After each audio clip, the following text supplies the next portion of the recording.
Ai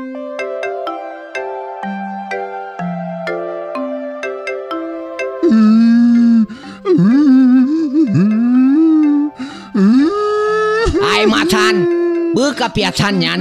Pekon gatang meraung-raung gule-gule draw bawah pintu. Lagi ana min hantip pengjajan nagau, ha? Oma pra, ana lihat talong, ana lihat talong. Pujud lagi nyantari hai Matan. Pernah ka grup lampai apa no? Kadang jika jico jiap le sengkau atra draw kenyan. Kapalo di kamatan. Kagawat menyuhana atanyan le hai Matan. Atanyan mantang na musalap ga nyompat. Nyompat aci kalian. Oh, stop. Stop nyo atanyan kayak pelemah balung.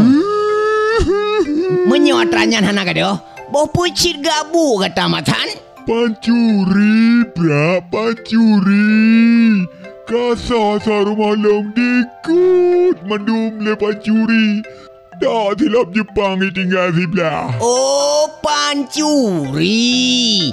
Iban cerita tanpa menan kejadian. Watelon jauh TPS untuk coplos. Tualan kunci pintu rumah. Kaku ditambang pancuri. Kak dicuri mandum asal rumah lo hai pra. Pakriban demanyo hai pra. Pakriban. Maka menyoka bangai belengut di kahai Matan. Kakak tepu urang lang gampung sare mandum geja UTPS. Hanaya teme kerileng rumah gata. Oh hana lihat talung.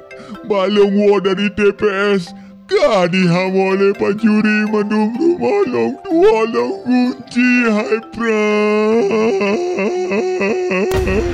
Waspada diri, keluarga dan harta benda dari hal-hal yang tidak diinginkan.